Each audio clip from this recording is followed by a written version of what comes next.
Okay, so today I'm going to be talking about this gun and the process in which I undertook to modify the gun.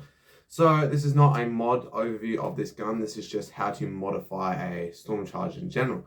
So hopefully you found this link through the unlisted link in the description box of my modification of this gun.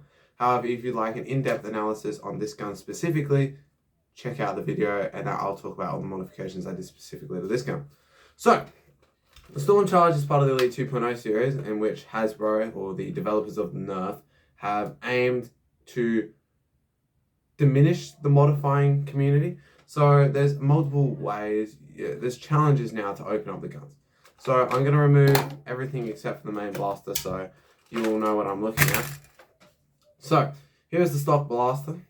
This is what you need to remove to open the gun and modify the gun. So there are screws along this side. These are onto the standard part of the shell, so when the muzzle is facing out that way, all the screws are on this side of the thing here.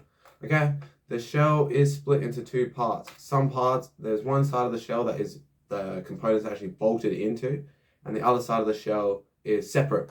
However, the battery tray is also separate now. The battery tray used to be part of the second half of the shell, and no, battery tray is now a removable component. I don't know what they've done to the battery tray this time. So the battery tray is actually a component inside of here. It's connected onto this side of the shell. So that is slightly different. So you can actually lift the battery tray up. Stuff actually runs underneath it now. Okay. So once you remove the Phillips head screws, two smaller screws for the rail here, and to make sure you remember the two smaller screws for the rail, the rest of them are all the same size screws.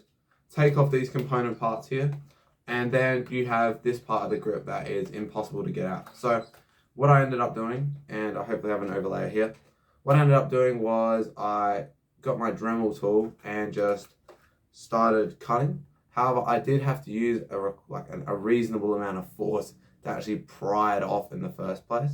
So I do recommend you can either try and pry it off and risk breaking or chipping the plastic, because I did scuff mine up a little bit while doing it. I knew I was going to paint it and stuff.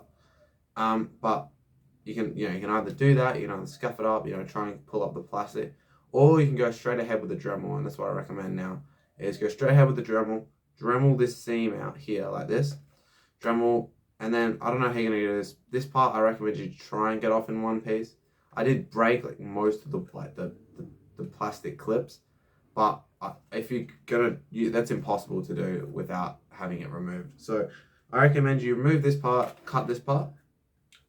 Now you're gonna also have to drill screw holes in already. So the best way I can say is you can actually lift up the plastic. You can actually pry it up and then find where the screw hole is, drill through, find the screw and unscrew it.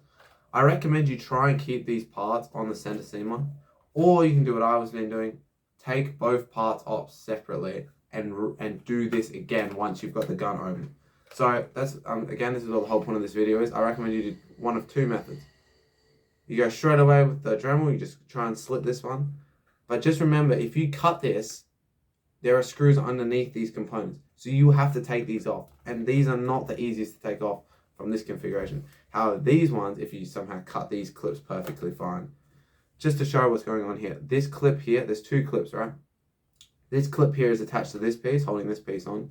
The top clip is attached to this piece here, holding this piece on. It's very easy to remove these. I'm not going to. My nails aren't really long enough anymore to do it. But you can actually remove these without taking apart the gun. These ones are a little bit more challenging. I'd recommend you have to actually fully take apart the gun to do that. So that's the two methods I've devised. I reckon, personally, Dremel the seam line here, pull up on the plastic. From this area, get a screwdriver underneath there, lift the plastic up, find the holes, mark the holes, drill through to the screw holes, alright? Drill through to the screw holes, get a bit in there, loosen them up. You might not actually be able to get the screw all the way out, but you could loosen the threads, you know what I mean? Loosen the screw. You just won't be able to take it out. Loosen the screws up, loosen them up, and then if the seam line is done correctly, everything's going good, you've taken this part completely off, all in one piece, and screwed the screw off. I think there's one screw. No, there's no screw under here. You take this piece completely off. These two parts should open up like along the seam line, and you won't actually have to remove these, okay? I did remove them. I cut the holes, I refined the holes, but you don't actually have to remove them. That's how I recommend. And then once you've got this piece off in one piece, it is doable. I did do it. Cut the seam line, cut one hook. One hook at the bottom should go to the left piece. One part here goes to the right piece. And that should get you the gun open. It's a lot of work, despite, you know, how many screws you have to do, but it should be alright.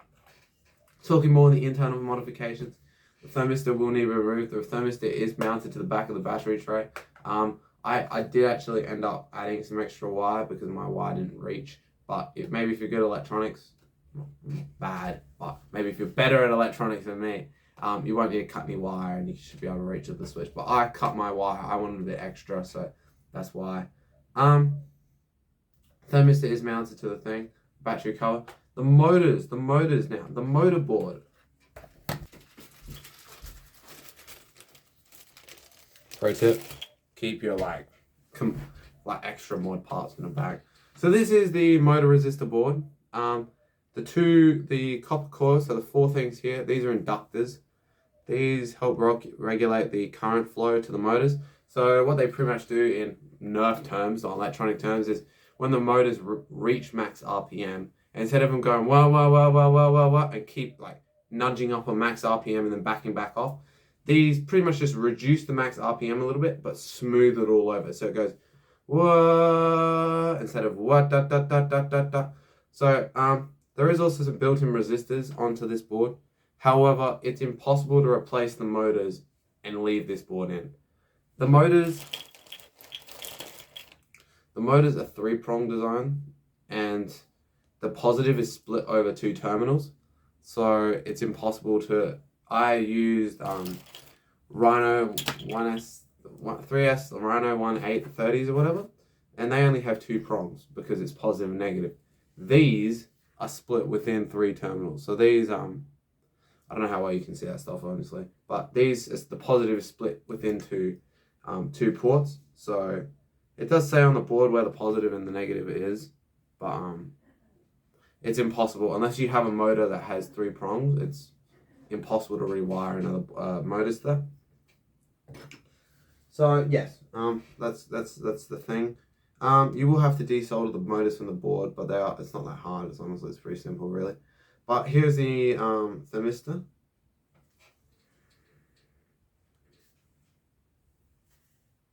That little yellow thing is what actually senses how much current and voltage is flowing through and actually cuts the circuit when it needs to. So again, you're gonna have to remove, if you want to replace the motors with 130 motors, 130 being the same size. I'm being very careful with my words here now.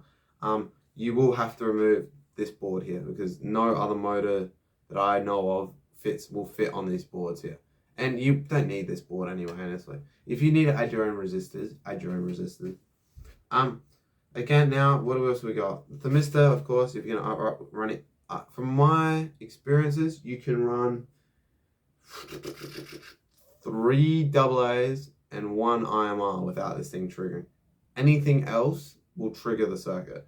So what's the voltage of that? I don't know what the voltage is. Voltage, can you please place it here for 3 AA's and 1 IMR? Cheers.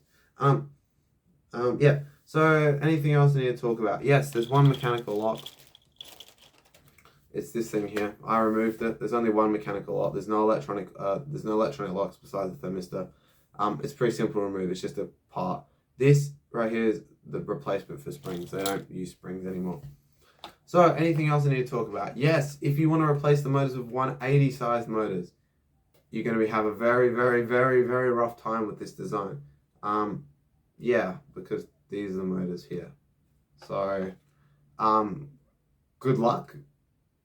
Leave a comment on the video, make a video and link it in the description box below if you do it with 180 motors, that I'd like to see. But I don't know, honestly, if you do that, good props for you, man. I couldn't be bothered doing that. Apart from that, there's nothing else I have to cover because the circuit hasn't been cleaned up. Oh, there are plastic tabs.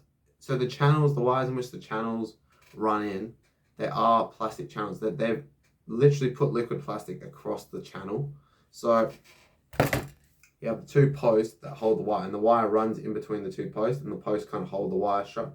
They've put plastic on top of the two posts, so it's actually impossible to pull the wire out without breaking that plastic. So you break the plastic, and then you can lift the wires out. Two of them have them, I think 2 or 3 maybe have that. So the other ones you can take out easily. But for me, my purpose, I just use blue tack and place them back on. It's not the most permanent solution, but it will work. So yeah, I hope I've documented all my findings so you don't have to go in as blind as I did. Luckily, everything can be removed. This part, this blue part, these are 2 separate parts, but it can all be removed. The rail can be removed, trigger, revs, of course, and this stuff can all be removed. So it's pretty easy to paint and stuff like that. So if you have any questions, feel free to leave a comment in the section below. I will try and respond to everyone, assuming it's a reasonable comment and I have an answer to it, because I've only done one of these, but I think I've known enough because I've had it open a month on my desk. So I think I know how these things work.